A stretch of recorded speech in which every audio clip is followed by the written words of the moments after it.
Colon chats breaking the walls down.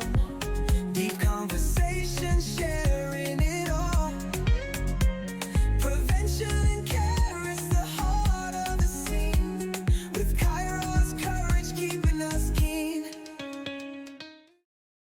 Hello, everyone, and welcome to Colon Chats, a video series that's dedicated to really demystifying and destigmatizing colorectal cancer treatment and sharing the journeys of survivors. My name is Kyra Barker. I am a stage 3 rectal cancer survivor, and I'm joined today with Darius Emrith. Darius, thank you so much for joining us today. Please tell us a little bit about yourself and then get into your journey. Sure. Hi, Kyra. Thank you so much for having me on. I'm a 32-year-old attorney at law. I live in South Trinidad. I guess a little bit about myself now includes a little bit about my story and journey as well. So I would have been diagnosed similarly with stage 3 colorectal cancer in September of 2021. I was 29 at the time. I guess a bit of a backstory of how we got to diagnosis. For about 10 years, I would say before my diagnosis, I had started seeing some signs and symptoms. Well, now at least what I understand are, in retrospect, signs and symptoms of a Mm-hmm. diagnosis like this. So when I was 19 and starting UE, St. Augustine campus, I had noticed that I would have a small trace of blood in my stool. And that was so infrequent and such a small quantity at the time that, you're 19 years old, you now start university, you feel invincible. So you're not really paying mind necessarily to these things because life is so busy and hectic at the time. So really, I was just ignoring it truly at that point in time, thinking it would just go away because it was not happening all the time. But then as time would progress, and I mean, when I say time, I mean years at this point because this is 10 years before diagnosis. Right. So as time would progress, I would realize that the amount of blood and the frequency of seeing it in the stool would have increased to the Mm. point where I would have now freshly graduated law school, which would have been 5 years post that first sign or symptom. Right. And now I'm starting the world of work, making my own money, thinking like, okay, well, if there's any time for me to pay attention to it now, because I've been through the whole degree and all of that, now is the time. So just go to the doctor and see what's going on because it's not going away.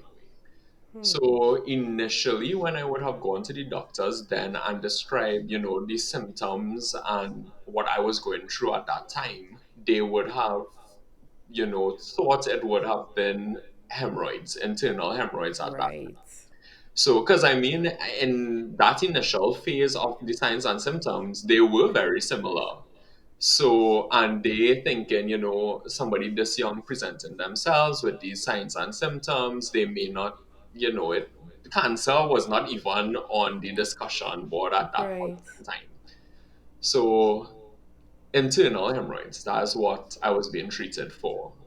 So I was going through this process of believing it was internal hemorrhoids for probably 2 to 3 years or so again, and realizing that, well, nothing is kind of providing the relief that I thought I would have had by now. Mm-hmm. So it must be something deeper. And even then, me myself, not even thinking that cancer would have been the end result or diagnosis of these signs and symptoms. So I'm going along with it until the point where what I remember it was 2020. Was severely constipated, probably for a week, Hmm. and a lot of pain, a lot of discomfort. So my doctors always inform me that the only way to really like get rid of internal hemorrhoids would be to operate on it. So at Right. that point in time, I felt like I was exhausted with dealing with these problems. So I would just Mm-hmm. bite the bullet and do the surgery. I did do that procedure to remove what we thought was then internal hemorrhoids. I left the clinic thinking, well, this was it, like this would be the end of it. Only for the signs and symptoms to get progressively worse post that surgery. So we're talking a lot of blood loss now every time I would go to the washroom, and then irregular bowel movement. So I was like really constipated on and off. Mm-hmm. So thinking now, well, this is post surgery complications because Right. I'm so convinced at this point that the hemorrhoids was the Mm-hmm. issue that I'm not thinking like beyond that at this point. Mm-hmm. So around maybe the end of August, somewhere there in 2021, I decided to go back to that same doctor who did the surgery for post surgery complications. Mm-hmm. So I had the discussion, and he said, you know what, let's just do a CT scan, just as like a last resort now, because nothing else seems to be working. At that time, to me, the specimen that was removed and what I'm being advised now is that that should have been tested at that point for Exactly, biopsy. biopsied. Yeah. Yeah, when it was removed. But all in all, that did not happen. So we find ourselves here now to me presenting back for what I thought was post surgery complications, a CT scan to be done. And when we did that CT scan, then we discovered that there was indeed a tumor growing in the colon. Wow. So from there, well, everything is just fast paced because once that belief or thought that it may have been cancer arises, time is of the essence. Of course. So I would say the very week of having that CT, I went in to do a colonoscopy. The colonoscopy showed the tumor, and we took a sample biopsy, and that confirmed the diagnosis. Hmm. So that is just how we got to diagnosis. Wow. Um, That's an interesting journey. And I'm also very surprised to hear that the colonoscopy was almost last in the yeah, diagnosis yes. journey. Yeah, I think it's because that, they were so of the belief that it was hemorrhoids that there wasn't a push to dig deeper. Maybe because I myself wasn't aware of like what these signs and symptoms could be associated with for myself. So Mm-hmm. I'm just going along with what the doctor at that time was saying. Of course, now knowing all I know about colon or colorectal cancer and the signs and symptoms, now anybody who would approach me to say they have these signs and symptoms, I would never take it for granted. And Right. to me, it's always better to be safe than sorry, and knowledge is power with this type of diagnosis. So it's better because then you know how to tackle it and treat it from there. Exactly. Where exactly was your tumor located along the colon? It was actually in my rectum. It Okay. was, I can't remember the location exactly in terms of cm down, but I know it was 10.6 cm in size, and similar to you, it was rectal cancer. Okay. Okay. Was Yes. it high? Like, so mine was at the sigmoid No, juncture. mine was It was not low. very high. Mine was lower. Okay, okay. So Yes. again, I mean, not to question, the medical practitioners, but again, just knowing Yeah. what I know now, I'm questioning if someone presents with seemingly hemorrhoids and you're actually going to be doing the surgery, why wasn't a colonoscopy done before that hemorrhoid Correct. surgery just to Yeah. make sure, hey, what's going on around there before we go in and cut? Because you didn't Yeah. know what you were Yeah. cutting at that point. Correct. And even if, like, when you did cut, because a specimen, of course, was Of removed, that course. should have been biopsied, and that is Yes. just me speaking based on the advice and guidance of my doctors after the fact. Yeah, so my oncologist and the doctors I would have come into contact with after, they would have then guided and advised me accordingly. I mean, I don't, hold anything against anyone for it. I just believe that that was just part of the journey, and things happened in a particular time and way. And that's just my story of how it came to, and how I had Mm-hmm. to overcome. Of So course, yeah, my perspective is always there's a lesson in everything, and then there's a purpose for absolutely, everything.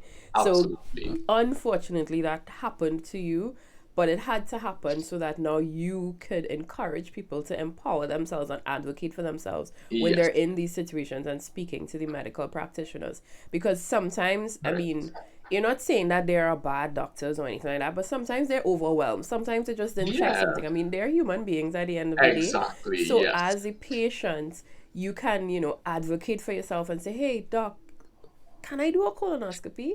Can I yes, check? yeah, Because I'm seeing this and I know we think it's this, but let's just be on the safe yeah. side? And I think that's why us as survivors, we advocate now for we raise public awareness, advocate public education for what these signs and symptoms were that we were experiencing since, day one. So that somebody now who hears or sees us would be like, oh, well, this might be something I'm also experiencing and maybe something I'm also overlooking or something that I Right. also feel is being overlooked and I'm not getting relief so that you now can take this information and knowledge through our experiences and advocate for yourself when it comes to your health.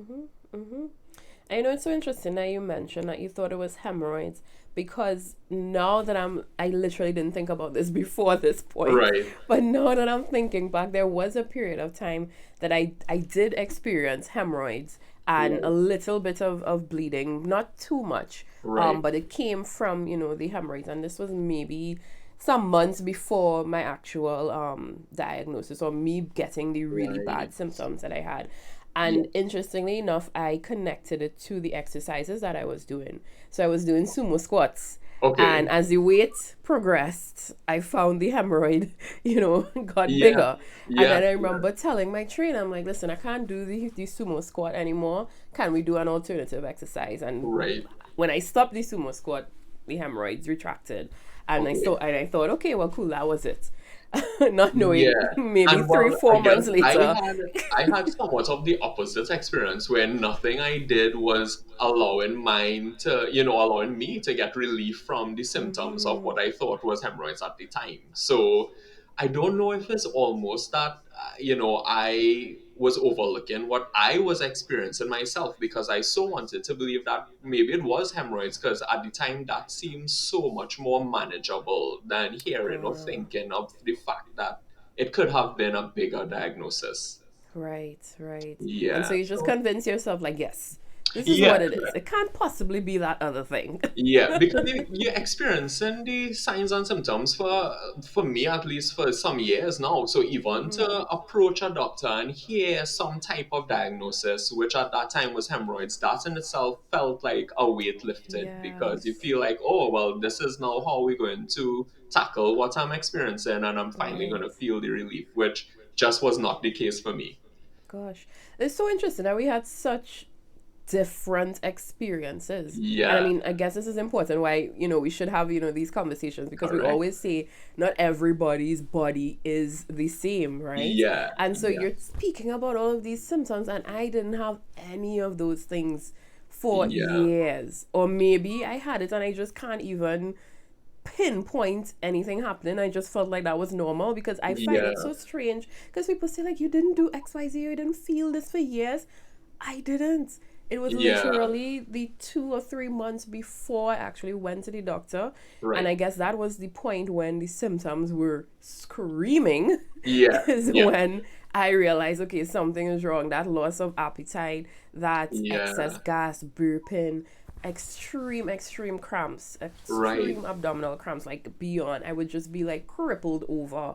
Oh And then, no. what I call ghost poop, where I'm Right. trying to go. Everything in my body says I want to go. And it's not even constipation. It's everything, all of my muscles tensing up, Yeah. saying go, go, go, But cold nothing sweat, happens. and nothing happening. Yeah. Yeah. And as I say, I always share in the story, the turning point for me was Mother's Day of 2022, Right. where I went to brunch with my mom and came home and started projectile vomiting. And that was the catalyst for me to actually get Okay. in front of the doctor. Wow. Well, I Yeah. mean, we do have parallel stories in a bit in that sense because my real sign, because before anything else, even up to post that hemorrhoid surgery, the only sign or symptom I was truly experiencing was the blood loss in my stool. Okay. Okay. So it was nothing other that, like prompted this type of thought that maybe it is something deeper. It was only in the months after that surgery when the blood loss became a lot worse. I started feeling extremely fatigued. I mean, it reached a point where I couldn't even stand in the shower to like shower myself. I would sit on the floor of Oh, the shower to shower because the energy it required to stand and have a shower, I just didn't have it. I couldn't stand wow. to like wash dishes. My parents would have had to come and wash my dishes for me. Like it was bad to that point. And same thing, loss of appetite, rapid weight loss at that point for me, extreme lethargy, extremely high heart rates because I would park to go to work, which is just across the road from where my office was at that time, and just crossing the road from my car to the office. I had to like take 30 minutes to an hour to like catch my breath and to carry down Wow. the resting heart rate. But at the time of, well, now after being diagnosed, I realized that the cause of that was because my blood count at that time was 3. What? Yes, so when I checked myself into the medical center and my blood count was 3, I went in for emergency transfusion Of because they course. were in shock that I could have even checked myself in with that blood count. Wow, that is so Yeah. scary. And Yeah, to think that you are functioning and I should say suffering, like going through all of these things and not yeah. knowing what's actually happening. Yeah, well, at that time, post the surgery, when I started declining, it was like a extremely scary period for me.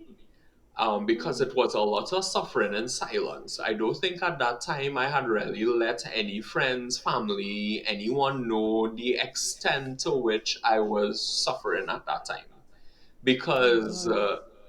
I probably knew things were spiraling, but still holding on to the hope and belief that it will blow over or it will, resolve at some point in time because it's like I've done the surgery, I am going to the doctors, I feel like I should be better by now.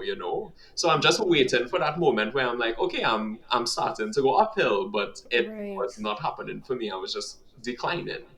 So Wow. I was just kind of suffering on my own. Even a lot of those doctor's appointments I would have gone to follow up for the hemorrhoids and post surgery complications, I did alone because I just was not sure what was going on. And I felt like I didn't want to bring anyone into that or worry anyone unnecessarily unless I knew for sure it had a need to do so.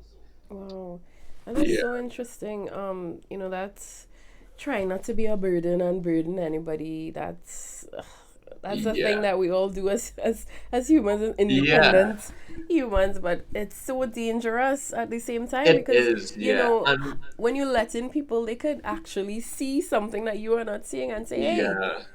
something is not right here. This doesn't sound right." So like for me, that was burping, because my mom Right. would keep saying like, "How are you burping so much?" And I was like, "Oh, it's just gas. It's gas." She's like, "That is not gas."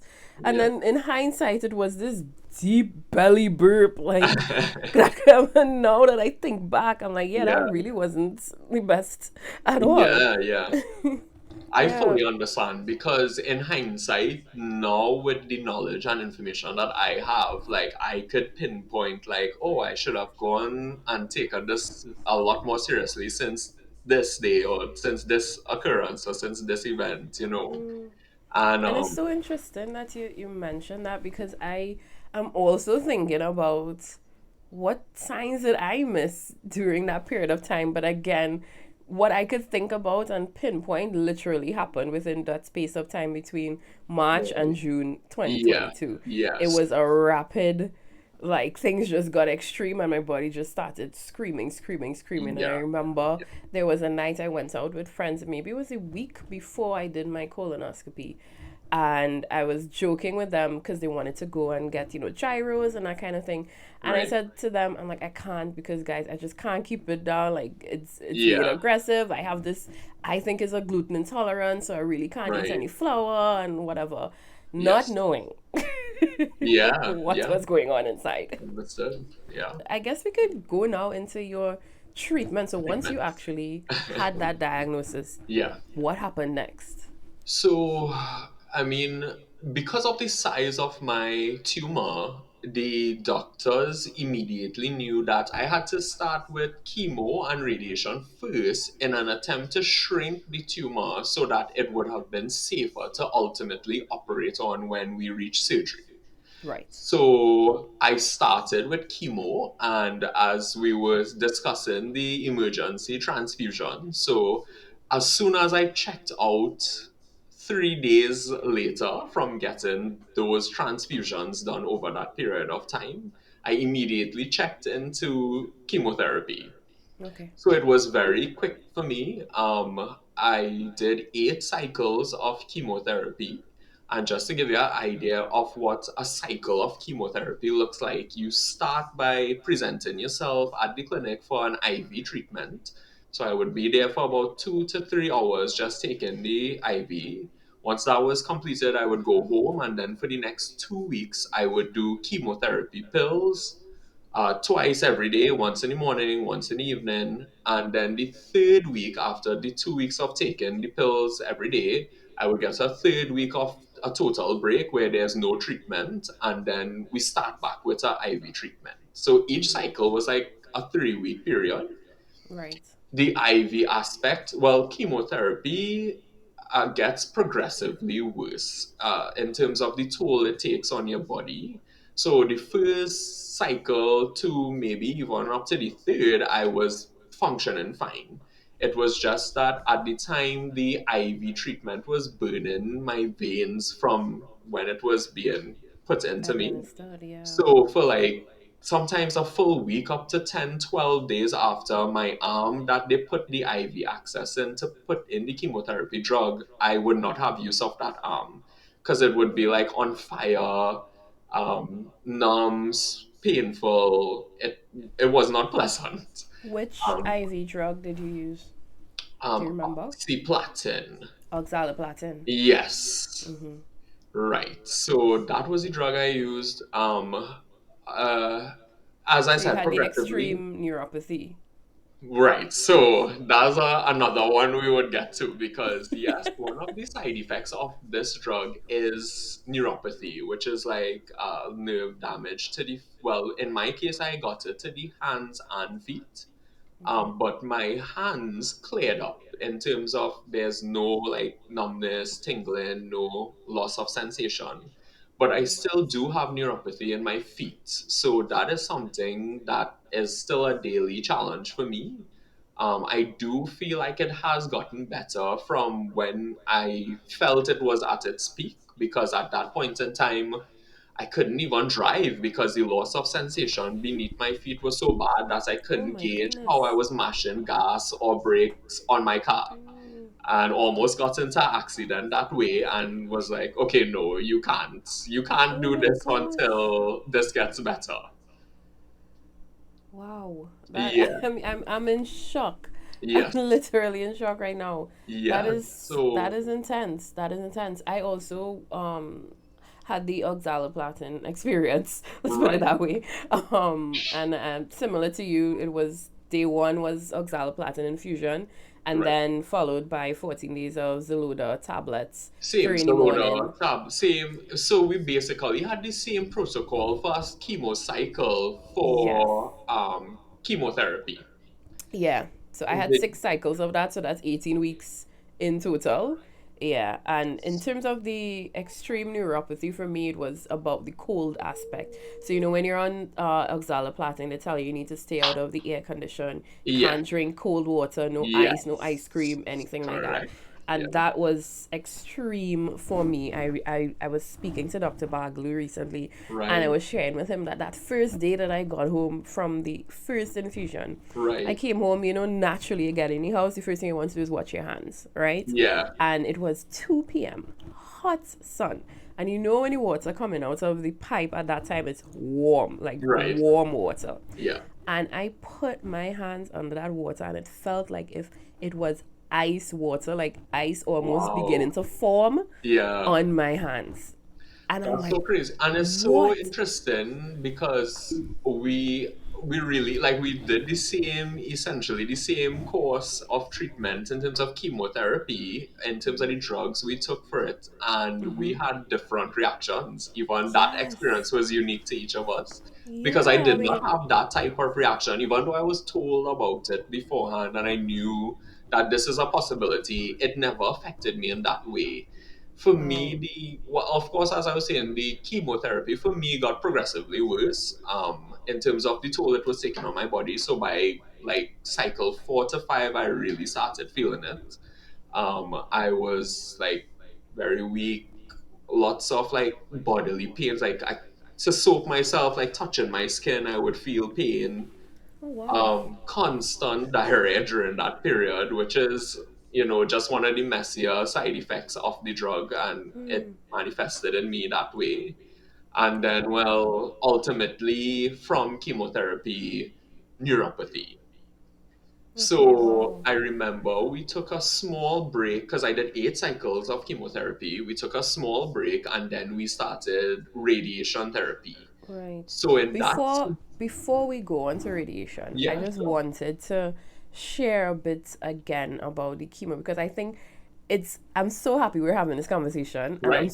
I mean, I don't want to say I'm happy that we had different symptoms, but I'm Yes, happy that we get to share of that we course. Yeah. had different symptoms, we had different side effects, because people Yes. hear chemotherapy and they think it's all the same. They hear Yeah. chemotherapy and they hear about, you know, the experience of their family member or Yeah. their own experience, and they think that this is the be all for everyone and this is how Yeah. everyone is going to react. But I Yes. really just want to underscore that everybody's body is different. Well, there are different chemotherapy drugs out there for different types of cancers. And so when we share about our experiences, we're sharing just personal experience, and it's not meant to be taken as an umbrella experience, because I definitely didn't have, you know, the long lasting effects of the neuropathy. They went away maybe like months after I finished.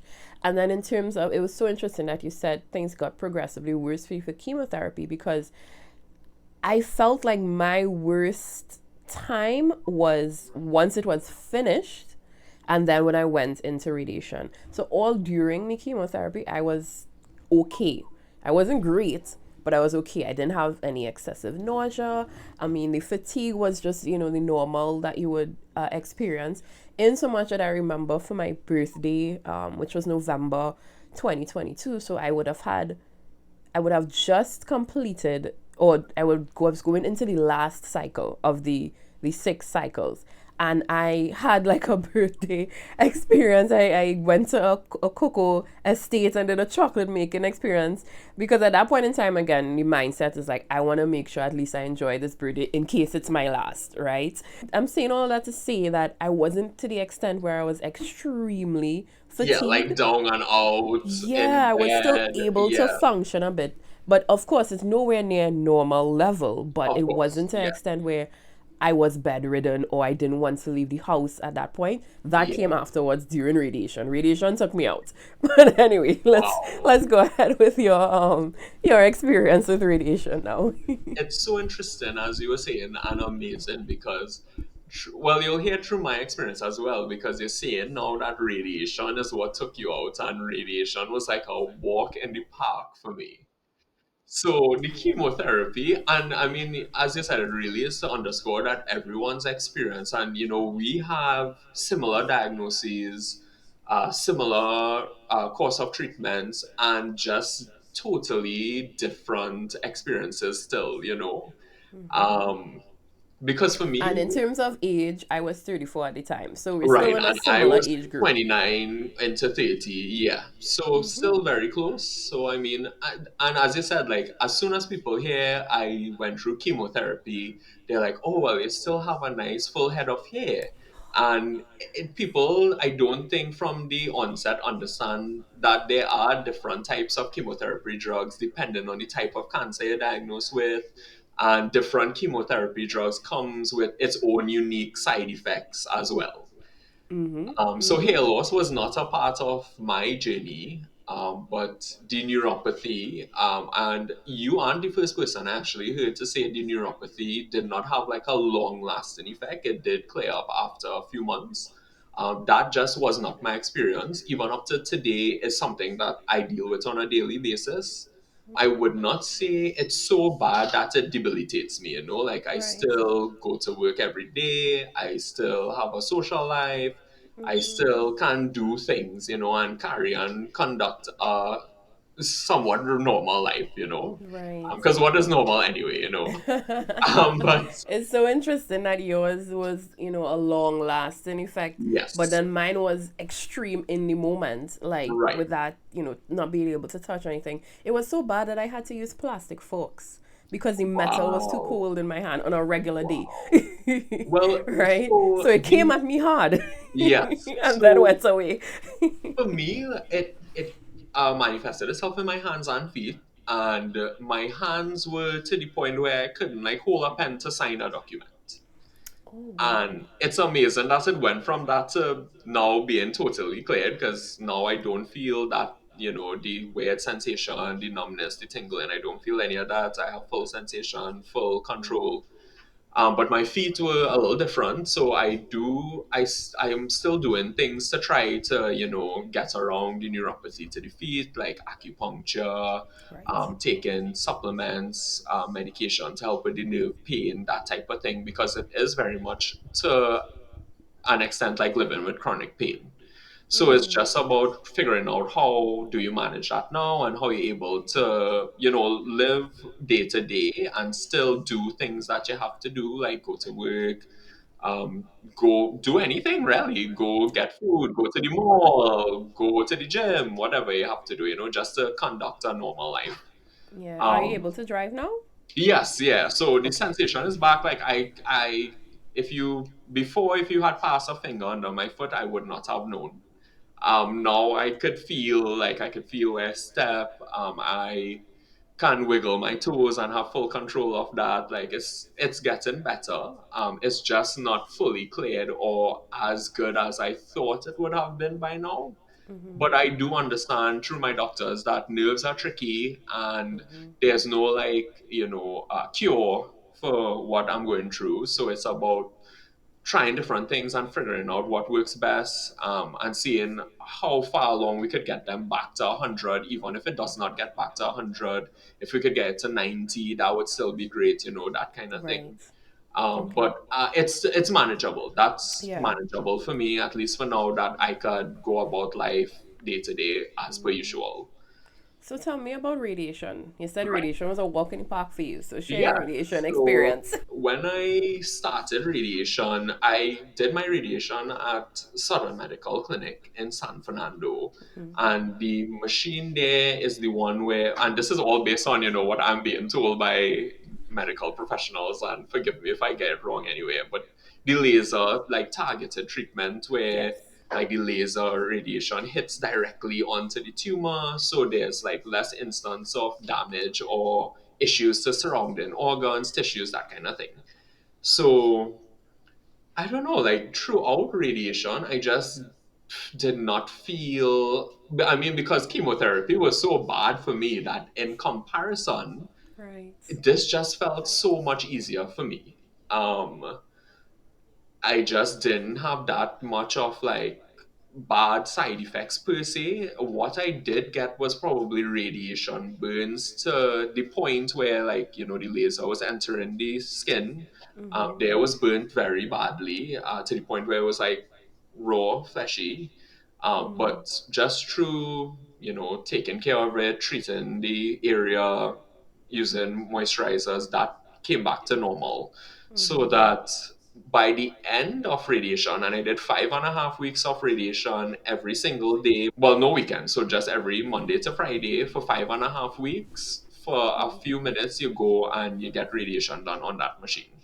Yeah. And those 5.5 weeks, I just felt flew by. Like it wasn't like a difficult period for me. I was able to still feel like I'm coming back to some level of being better because I was starting to recover and feel better from chemotherapy at that point as well. I was using the washroom a lot better at that point as well. So little improvements. And anybody who goes through this diagnosis, I don't know if they had a similar experience, but for me, it was like celebrate any victory, regardless of how big or small. Of So, course. like being able to use the washroom better than I was able to a few months ago, being able to sit up and just like get up out of bed on my own and go to the kitchen and take out my own plates of food and these little things, like those were such victories for me, and those were things that were keeping me going as well.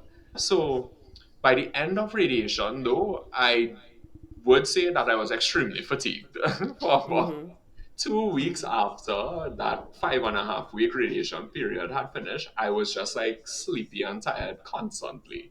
Yeah. But Yeah. my doctors had explained to me that radiation fatigue is a thing, and it's just how you would feel. And with the with resting and a better recovery, like I would feel back to normal again, which Right. did happen after about 2.5 weeks of just resting. I felt like I was regaining my strength.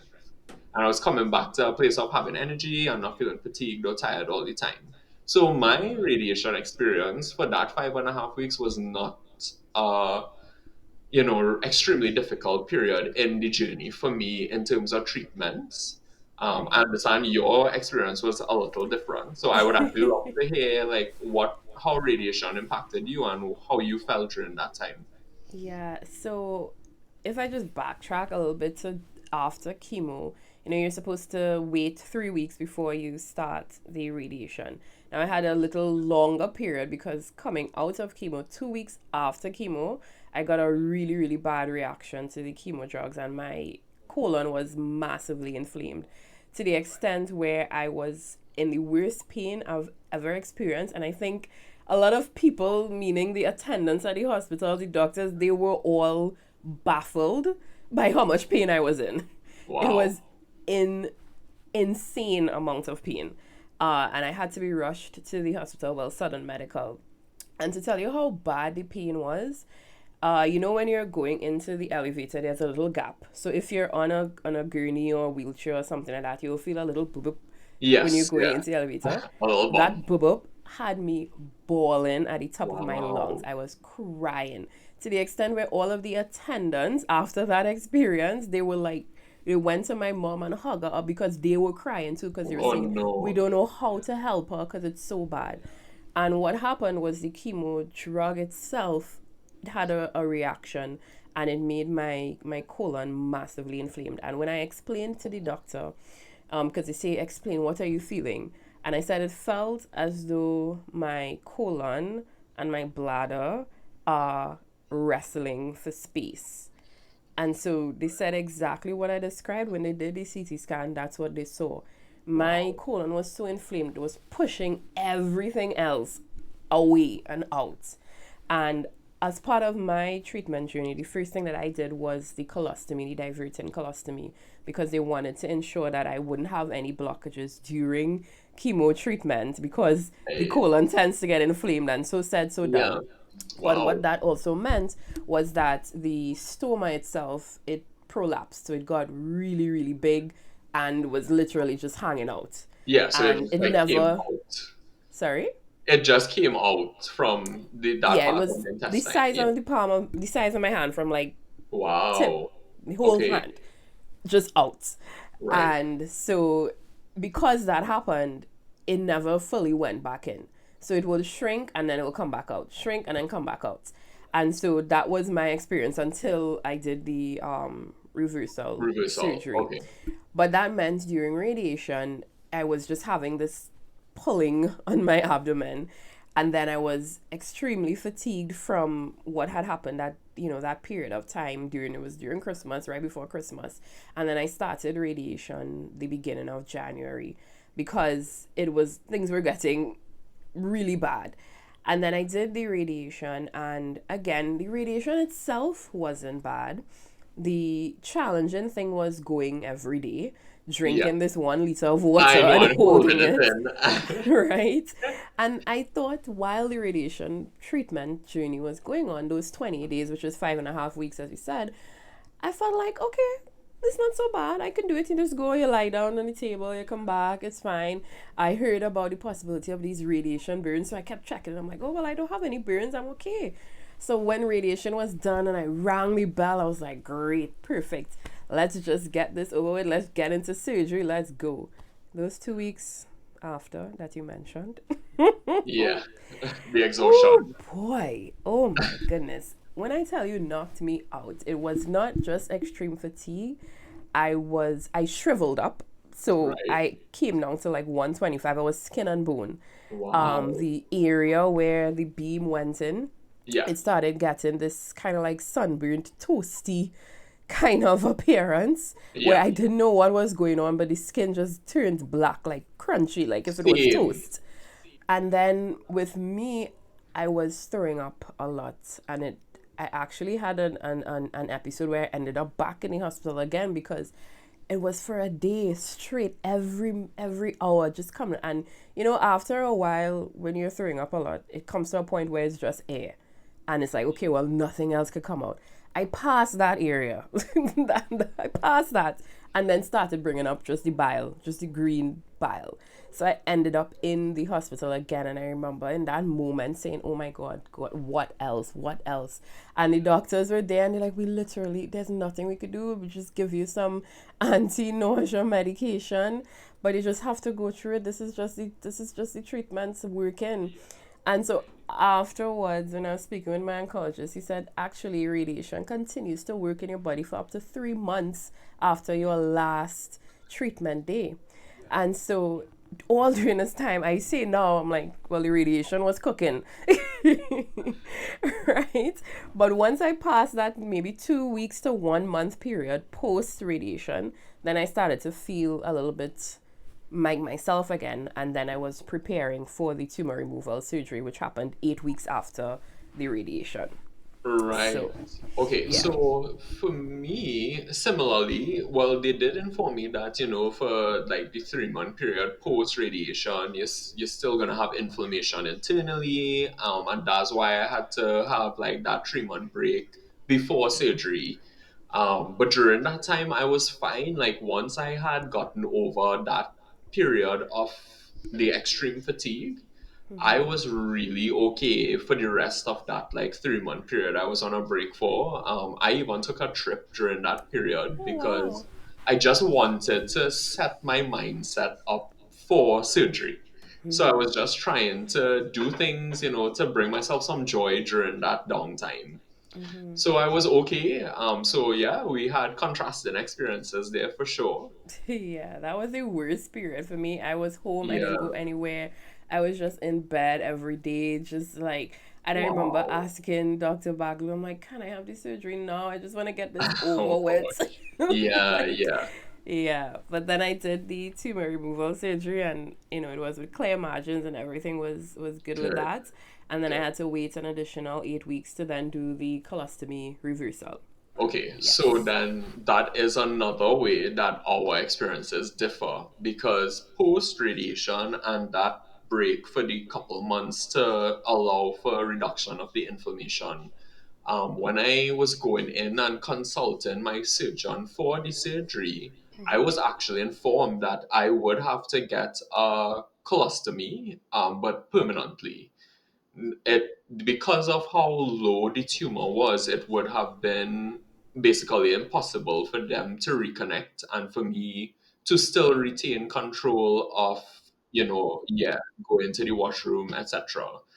So that was probably the most difficult of the news for me because Yeah. when you're initially diagnosed and your doctors tell you, well, no, well, you still have generally good health, youth on your side, like we're looking at overcoming this. This is not like a death sentence. Like you feel that reassurance that there's an Right. end to this period, you know. But then when you hear that you have to get a permanent ostomy, there's no end to that for the rest of your life, you know. Um, and for me, I think it's just maybe because we have, you know, these stigmas or probably misconceptions or, you know, wrong ideas around ostomies. Maybe because it's just we don't speak about it enough, so it became something that's a little more taboo that, you know, people don't have the knowledge and information to understand it properly. But essentially, I would have gone into surgery. That would have been in June of 2022.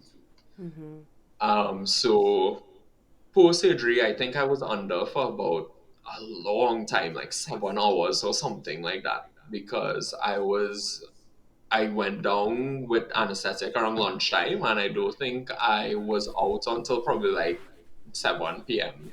Oh, wow. Yeah. So it was a long surgery, but thankfully everything was successful, and I did wake up now with a stoma. Right. But for me, I think like as I woke up and I saw it, I kind of just was like, okay, this is what it is, you know. And maybe that's just because I had a positive outlook on things from the start that I just felt like I could do this. I have what it takes. I have a great support system behind me.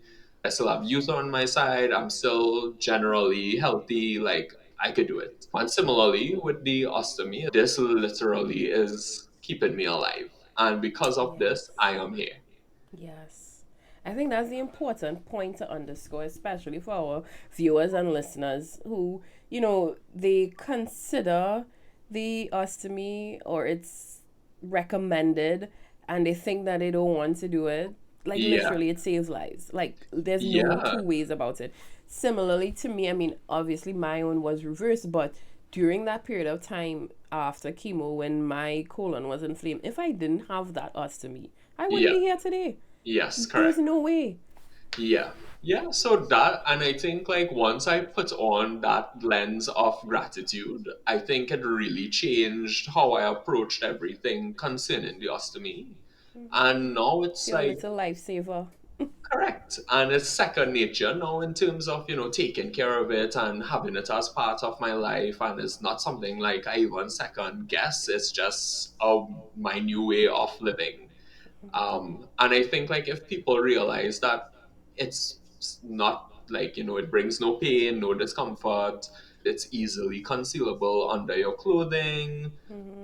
There are so many devices like belts, and you know the size of the bags are like they're from very small to larger ones, so you can choose what size of bag you want. You can choose if you put a belt on over it to conceal it under your clothes, that no one might even be able to tell. Like most people will never guess that I have ostomy. Yeah. No people would actually ever guess that I went through a cancer diagnosis. Yes. So, and I think that is also why it's so important for us to show up and advocate and, you know, share our stories, because people could see that you can go through this, you can have a ostomy, you can go through a cancer diagnosis, and you can be okay, you can overcome, you know. And I think that us sharing our stories can, my hope, and I always say, if one person hears this and it helps change how they see their own journey with cancer, then I have done a good job. Yeah, yeah. And I wanted to just touch again about your experience with the ostomy and your Right. mentality and mindset around it. You said you maintain a positive mindset, you Yeah. maintain gratitude for it. But Yeah. have there been any other sort of coping mechanisms? I mean, I could share personally. Right. I ended up in the moment, I didn't think it was a coping mechanism, but looking back now, I realize that's what it was. Right. But we ended up naming my ostomy. We called the stoma Buddy Barker because it was my Okay. little buddy, and I would speak to him, and he would actually be a part of these conversations. I would say when we were having conversations with, with Yeah. with my mom or like the ostomy nurse, they would make it'll make Yes. little sounds like or something Yes. like that. These cute little sounds, like it wants to be a part of the conversation. And I mean, Yeah. it was just humanizing the whole thing. So that was Yeah, a bit for of like sure. my little coping mechanism. Yeah, that was something that I did as well. My aunt, actually, who lives in London, was an oncology nurse in London. So she was the one who would have told me that, give it a name. And she suggested the name Zeus, and that name Oh, had stuck, and that has been the name since. oh, that's amazing. I like Yeah. that, Zeus. So the name Zeus stuck. My aunt, that same aunt actually had so much knowledge and gave me so much insight to the ostomy aspect of things Yeah. because she would have worked with ostomy patients. Some of her colleagues who are doctors, they're practicing as well, have ostomies, and they would have sent words of wisdom through her as well. And all of these things kind of helped me understand that it would be okay. Yeah. And I Because think that once I had that feeling that it would be okay and I could handle this, I think I was able to just move accordingly from that point. yeah, I mean, I think that is incredibly important, especially having that support system and that ability to tap into their knowledge because it was a Yeah, very, gray space. And when, I mean, for me, everything happened within weeks. Like I said, my right, cancer diagnosis, or, well, my tumor was discovered on the 1st of June, 2022. And the right, 26th of June, 2022 is when I did my ostomy surgery. So it was a right. very short space of time to wrap my mind around one, even having Yes. cancer, but then two, life with this ostomy and knowing, what supplies I needed to get and how am I going to Hmm. do, because I had zero knowledge about it prior to that Yeah, correct. point. And so I think it's really important to tap into these networks and to also make ourselves available to people who have Yeah, to better understand it now.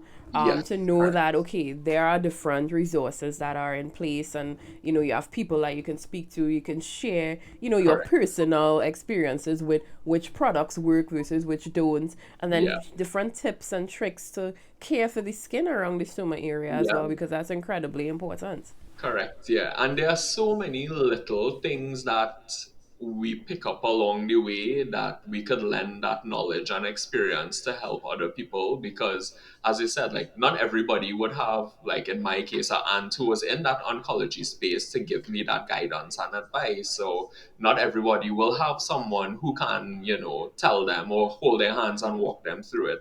So I guess that's why it is important to make ourselves available so that we could share our own knowledge and experience on it to help those who don't have other people to help them in that regard. Exactly, exactly. And I Yeah, mean, I also think that this is part of our survivorship journey. I mean, personally, I think it's, one of the reasons why I was kept alive. Like, why am I yeah, here if not to share information, demystify, destigmatize, be able to be a resource for others who are going through this correct. journey? Because, I mean, it could be a lonely road. As you Yes, said in the beginning of your diagnosis, when you didn't know it was cancer, it was just the hemorrhoids, and you were sticking to yourself, right? There are so many people that go through their cancer diagnosis by themselves because, they feel it's taboo, or they feel ashamed, or they feel like they did something wrong. And I mean, that's absolutely not the case whatsoever. And so it's really important to, reach out. And as for survivors, I think it's also important for us to make ourselves available and to share our stories boldly, because if we don't, then the education is going to fall short, and the communication is going to fall. There are going to be gaps, and people are going to just stay in this sphere of fear, and that's really unnecessary, especially where we are today with the advances that we have.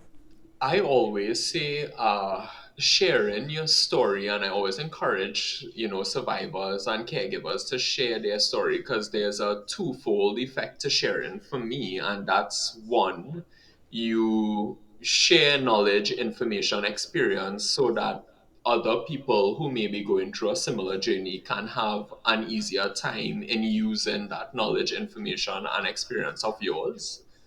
And the second part of that is that you also, in return, through sharing your story, receive so much support.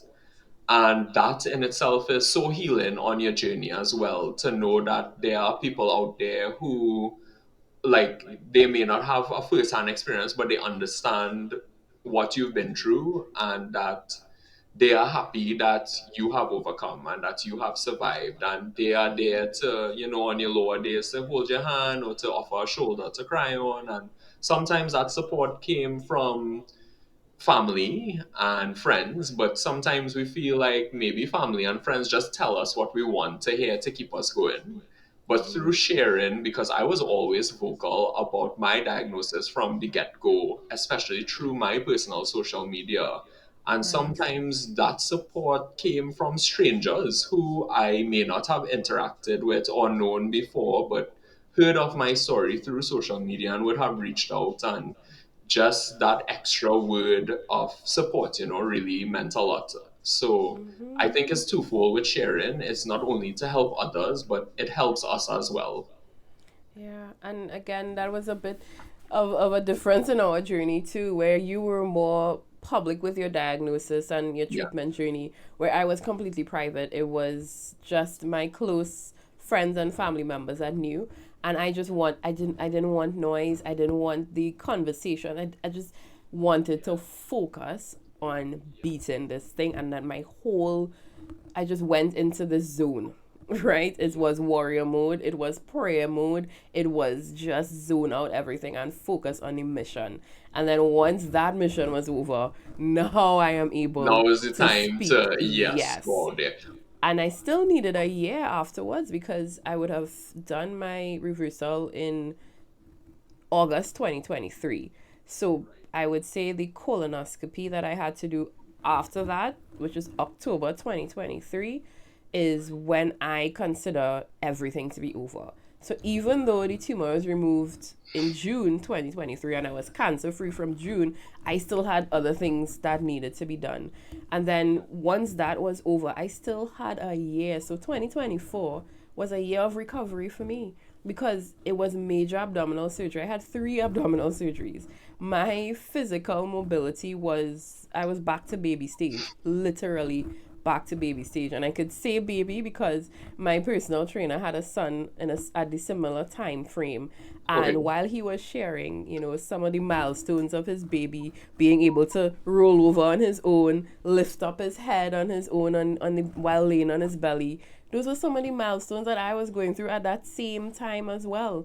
And I Right. mean, it was a challenge, and it's a part of the recovery journey that I don't think a lot of people understand, because as survivors you get celebrated, right? When people say you beat cancer, from the minutes it's like a celebration. Yeah, you do this, yeah, amazing, cool. And you're expected to be jovial and joyous and happy, but not knowing that there is still quite a bit of a recovery journey that needs to happen. In my case it was recovery. In other cases there are things like, so like for example yourself, you have long lasting effects from Yeah. the cancer, where from the neuropathy, the colostomy, it's here for the rest of your life. These are things that mentally that you have to prepare for and take along with your journey. So it's not just a, oh my god, you beat cancer, Ray, have a party, full stop. Yeah. Yeah. It's a journey, just Very even true. re-entering into society. For me it was 2 years away from everybody and Right. having to have weddings and babies being born and all these things, and missing all those key Yeah. milestones, and Yeah. then coming back out and it's like, okay, so where do I fit in society now? Yeah. Yeah. But Yeah. for me, so for that year, for treatment, surgery, recovery, that was a year in total. And that was when I was in my bubble, per se, where, I wasn't seeing anybody, I wasn't doing anything. Similarly, like major milestone events passing for, close people that you can't attend, that type of thing. But for me, once recovery was done post surgery, which was about 2 months after surgery, I was kind of just eager and ready to get back out there and reintegrate. And how I saw it is that I was like a new person essentially because I was different. I mean, I had the neuropathy to my feet and learning to navigate that, and I had the colostomy and learning to navigate that. So I kind of saw myself as a new person coming out into the world, and I kind of approached it where, okay, this is like a second lease at life. I'm a new person. So now it's time to create the life and be the person I always wanted to be because I get this chance again. And I just started seeing everything through a lens of gratitude that I'm grateful to be here. I'm grateful to be alive. I'm grateful in this moment to be cancer free. I'm ready to live and enjoy life again. Yeah, I really want to underscore that gratitude aspect because I do feel similarly where even the tiniest thing I am just beaming with joy and being Same. grateful for. Simple things like being able to put on socks, being Yeah. able to tie my shoelaces, being Yeah. able to drive again, being able to do Yeah. laundry. Like these simple, mundane things that people take for granted was Yeah. like huge, as you said before, it's like huge milestones in being able to say, okay, I am getting back to a place of not the term normalcy because you're never going to be the same, but it's Yeah. getting to a place of self sufficiency, getting to a place of being Yeah, where able to I be feel comfortable. comfortable again. Exactly. And know that you are ready to present yourself to the world and continue life in this evolved way because I do think it's a bit of an evolution, especially in terms of the mindset that we have, I could say we, the mindset that we have now. And it's really looking at life as a gift, not taking things for granted, not taking any moments for granted, but then also now being a little bit more conscious about our well-being. And something that I say now is that I am not in pursuit of success by sacrificing my well-being. Like we have to cut that out. And I fully believe it is an evolution because I do feel like I have evolved into a better person, particularly in terms of my mindset and my outlook on life and even my outlook on challenges now and how I approach challenging periods in life and how I put my health paramount to everything and don't allow anything to get to me or affect me to a level where I'm super stressed and anxious. And for me, that came about in the form of me deciding to leave working for a law firm because of the environment and nature of that type of Yes. work and the toll it was having on me mentally, physically. So just coming, like making this, and as I said, like I felt like I was a new person, an evolved person coming out, and this was the time to remake life in a way that felt right for this new version of me.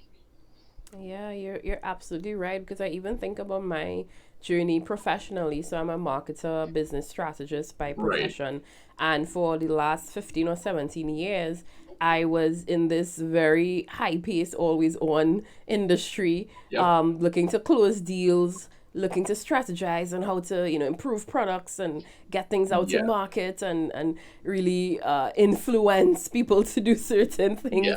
Yeah. And I afterwards I came out of this and I'm like, none of it matters though. Yeah. Like And I'm it's a like I scary, cannot it's like a consciously scary thought, but also a very empowering one at the same time. Because all yeah. these things we believed before that we place so much value on, and we invest so much of our time, effort, energy into, and now we're like, no, like those things aren't what truly matters. No, it's not.